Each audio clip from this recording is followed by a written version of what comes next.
So ఈరోజు సరళాత్మక చలనం చెప్పుకుందామండి. Simple harmonic motion. ఓకే, మా స్క్రీన్ కనిపిస్తుందా?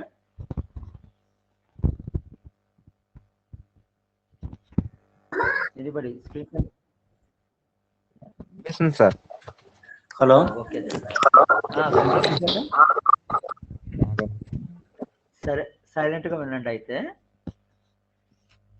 సో సరళహరాత్మక చలనం, సరళహరాత్మక చలనం, దీన్ని మనం ఇంగ్లీష్లో సింపుల్ హార్మోనిక్ మోషన్ అంటుంటారు.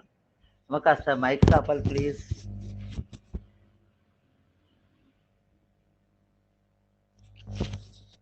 సింపుల్ హార్మోనిక్ మోషన్ అంటాం. సో ఈ సరళహరాత్మక చలనం ఏ విధంగా గుర్తిస్తారు అంటే, కంపన చలనంలో వస్తువు ప్రయాణించే దారిలో ఏ బిందువు దగ్గరైనా దాని మీద పనిచేసే బలం మరియు ఆ బలం వల్ల ఏర్పడే త్వరణం రెండు నిశ్చల స్థానం వైపే ఉంటూ నిశ్చల స్థానం నుంచి వస్తువు స్థానభ్రంశంలో అనుమానంలో ఉంటే దాన్ని సరళాత్మక చలనం అంటారనేసి తెలుగులో డెఫినేషన్ ఇస్తారండి. So what this simple harmonic motion tells us that if a body moves to and fro from an equilibrium point, then that movement is known as simple harmonic motion. And the body which moves in simple harmonic motion has the direction of force and the direction of acceleration both towards the equilibrium state point or say resting point. అంటే మధ్యన ఒక for example ఇక్కడ చూడండి, ఒక చిన్న green dot ఉంది కదా, అది సెంటర్ పాయింట్ అని తీసుకుంటే ఆ సెంటర్ పాయింట్ వైపే మనకి ఈ ఫోర్స్ కానీ యాక్సిలరేషన్ త్వరణం కానీ పనిచేస్తూ ఉంటుంది అన్నమాట. ఫోర్స్ కానీ లేదా యాక్సిలరేషన్ త్వరణం కానీ పనిచేస్తూ ఉంటుంది.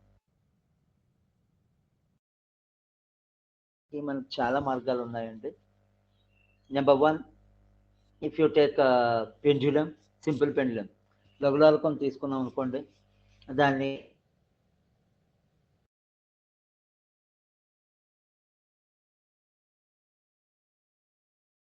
సింపుల్ పెండ్యులం అంటారు. సో అది కొంచెం పక్కకు లాగా వదిలినప్పుడు ఏమవుతుంది, అది ఆ చివరి నుంచి ఒక లెఫ్ట్ నుంచి వదిలితే లెఫ్ట్ నుంచి సెంటర్కి వచ్చి ఆగిపోకుండా సెంటర్ నుంచి రైట్ వైపు వెళ్ళి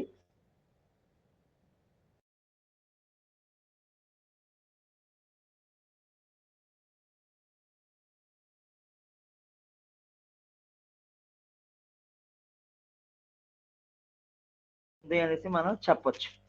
సింపుల్ పెండ్యులం ఉంది అనేసి మనం చెప్పొచ్చు అనమాట. అదే ఈ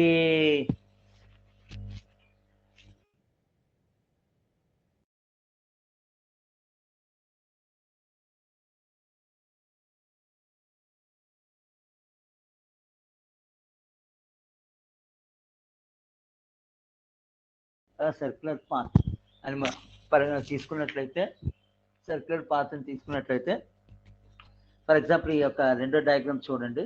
అందులో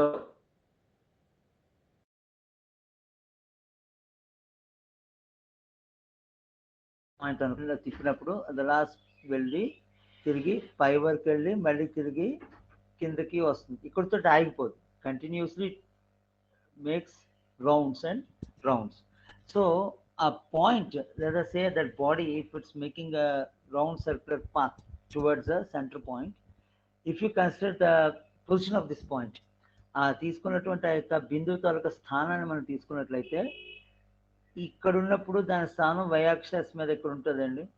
కొంచెం కిందకు వచ్చినప్పుడు తగ్గుతుంది, ఇంకొంచెం కిందకు వచ్చినప్పుడు ఇంకా తగ్గుతుంది. ఇలా గమనించినట్లయితే మీకు ఆ యొక్క సెంటర్ నుంచి ఆ పాయింట్ తాలూకా మూవ్మెంట్ ఇలా -y-యాక్సిస్ వైపు ఒక ఫిక్స్డ్ వాల్యూ వరకు వచ్చి మళ్ళీ అలా +x-యాక్సిస్ వైపు వెళ్ళి ఒక ఫిక్స్డ్ వాల్యూ వరకు వచ్చి మళ్ళీ అలా సెంటర్ నుంచి మళ్ళీ -y-యాక్సిస్ x-యాక్సిస్ అలా కంటిన్యూస్గా ఈ యొక్క y-యాక్సిస్ డైరెక్షన్లోనే పైకి కిందకి మూవ్ అవుతూ ఉంటుంది అనమాట.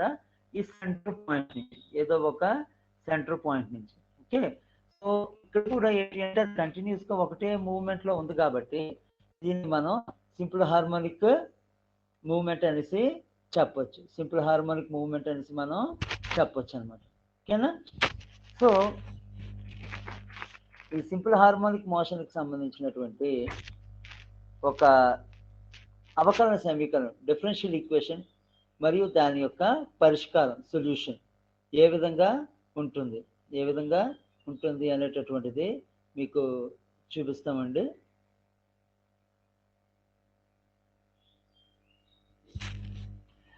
సో ఒక స్ప్రింగ్ని మనం తీసుకుందాం. స్ప్రింగ్ని తీసుకొని దానికి అడుగున ఒక బరువుని వేలాడదీద్దాం. సో బరువు తలకు వెయిట్ ఎంజీ, ఎం మాస్ అనుకుందాం, ఎం ద్రవ్యరాశి అనుకుందాం. దాన్ని వేలాడి తీసినప్పుడు ఎంజీ వెయిట్ వలన ఆ యొక్క స్ప్రింగ్ కిందకి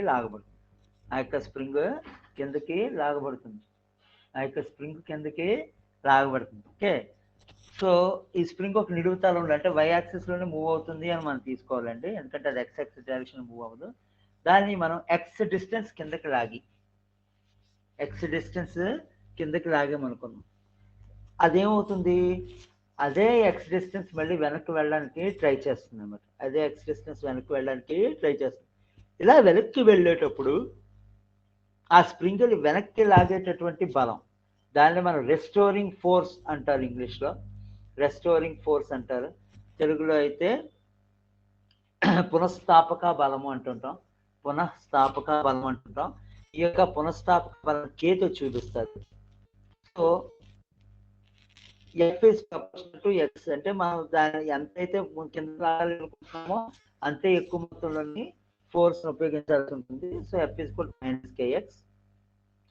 మైనస్ కేఎక్స్ అని తీసుకుంటే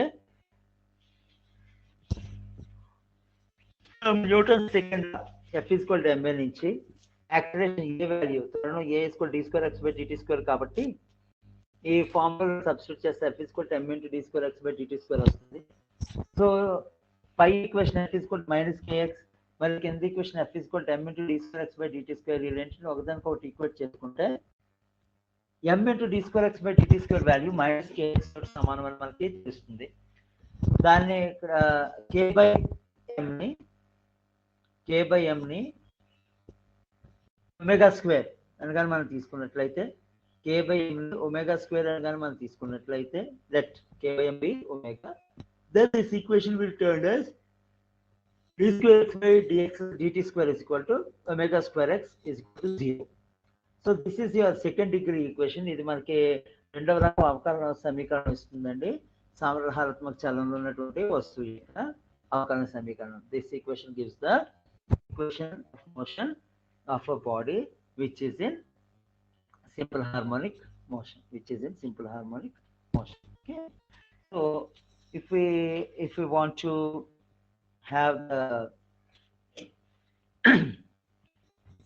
solution for this,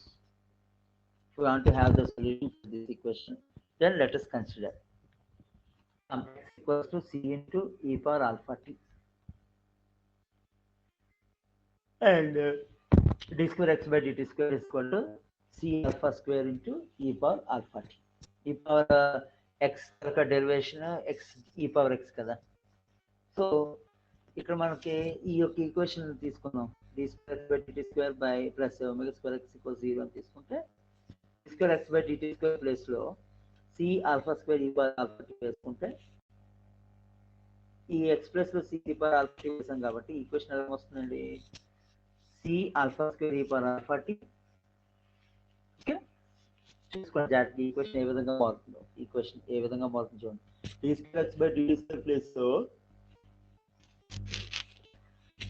c alpha square e power alpha t substitute చేయాలి. ఒమేగా స్క్వేర్ x లో x ప్లస్ లో c alpha e power alpha t substitute చేయాలి. సో ఈ c alpha t రెండు టర్మ్స్ లో ఉంది, దాన్ని మనం పక్కకి తీసేస్తే ఈ మిగిలిన alpha square plus omega square మిగులుతుంది. So c alpha t into alpha square plus omega square equal to 0 అని మనకు తీసుకోవచ్చు. ఓకే, సో ఈ పవర్ ax డెరివేటివ్ మనకి గుర్తుందే ఉంటుంది. e power i theta is equal to ఈ power I sine theta minus ఈ cos theta వస్తాయి కదా, మ్యాథమెటిక్స్ ట్రిగ్నోమెట్రీలో వస్తాయి. సో వాటిని సబ్స్టిట్యూట్ చేసుకుంటే X value c1 e power i omega t plus t power minus omega t i omega t అని మనం తీసుకోవచ్చు. తీసుకున్నప్పుడు ఐ ఆల్ఫా ఇప్పుడే చెప్పాను, ఐఎక్స్ ఎలా రాస్తాం, cos X plus I sine X, e power minus IX cos X minus I sine X. ఇలా మనం తీసుకున్నట్లయితే ఎక్స్ ప్లస్ అక్కడ ఒమేగా టీ ఉంది, సో కాస్ ఎక్స్ అంటే cos omega T, sine X అంటే సైన్ ఒమేగా టీ. మనం తీసుకుంటే మన యొక్క equation X equals to c1 into cos omega tea plus I sine omega tea plus c2 into cos omega tea minus I sine omega tea అనేసి వస్తాయి. So ఇందులో cos omega టీకి రెండు terms ఉంటాయి, ఒకటి c1 ఒకటి c2. అలాగే I sine omega టీకి రెండు టర్మ్స్ ఉంటాయి, ఒకటి c1 రెండోది మైనస్ c2. ఎందుకంటే ఈ మైనస్ ఐ ఒమేగా టీని మనం cos omega tea minus sine omega టీగా రాస్తాం కాబట్టి c2 మైనస్ వస్తుంది. సో దీని కానీ మనం సబ్స్టిట్యూట్ చేసుకున్నట్లు ఎక్స్ వాల్యూ ఏ సైన్ ఒమేగా టీ ప్లస్ 5 అనేటటువంటి ఈక్వేషన్ తోటి చూపించుకోవచ్చు అండి. అంటే c1 ప్లస్ c2ని సైన్ 5 ఏ సైన్ 5 అని మనం కానీ చూపించినట్లయితే, ఏ సైన్ 5 అని చూపించుకున్నట్లయితే మనకి c1 మైనస్ c2ని ఏ కాస్ 5 అని చూపించుకున్నట్లయితే ఈ equals to A sine 5 cos omega tea plus A cos 5 sine omega t అని వస్తుంది కాబట్టి, సో దీన్ని A sine omega tea plus 5 అని రాయొచ్చు. ఇక్కడ క్యాపిటల్ ఏ అనేటటువంటిది యాంప్లిట్యూడ్ ఇస్తుంది, క్యాపిటల్ ఏ అనేటటువంటిది యాంప్లిట్యూడ్ని ఇస్తుంది అనమాట. So what are the physical characteristics, what are the physical characteristics of this simple harmonic motion? What are the physical characteristics of simple harmonic motion? First one is స్థానభ్రంశము లేదా displacement. చలంలో ఉన్న కణము విరామ స్థానం నుంచి పొందిన స్థానభ్రంశాన్ని ఎలా రాస్తాం, x ఒమేగా టీ ప్లస్ 5 అని రాస్తాం. ఈ స్థానభ్రంశం తాలూకా గరిష్ట విలువ ఏ అవుతుంది, యాంప్లిట్యూడ్ ఏ అవుతుంది అనమాట. Okay, so maximum distance a body covers from its resting position during simple harmonic motion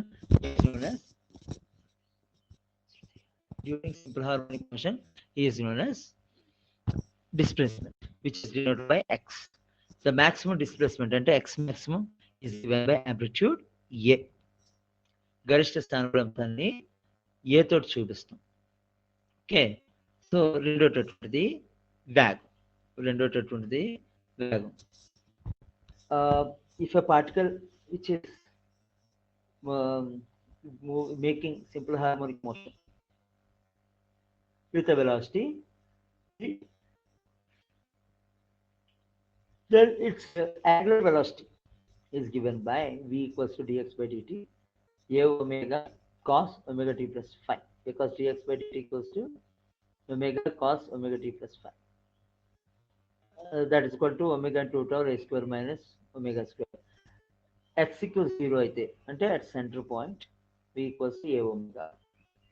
So this equation is derived from the before topic equation, the equation of motion of a simple harmonic particle making simple harmonic motion.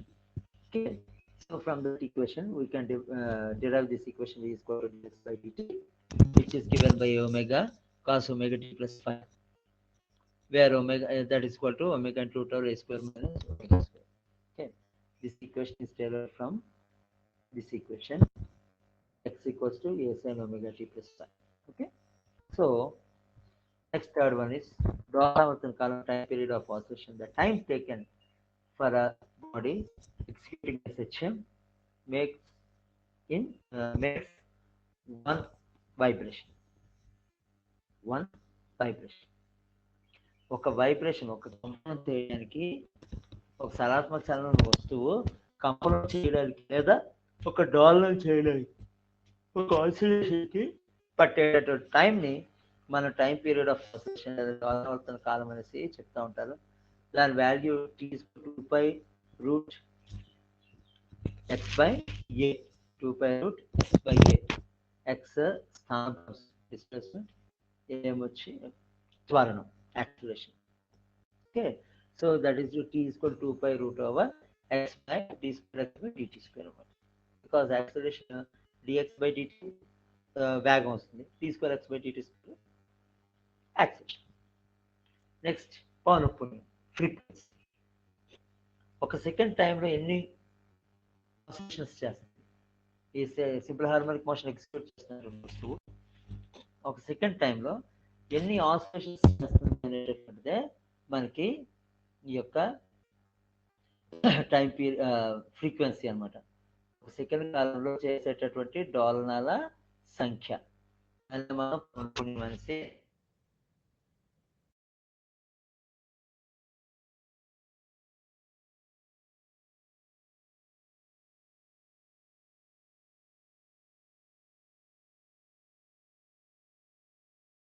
చెప్తాము.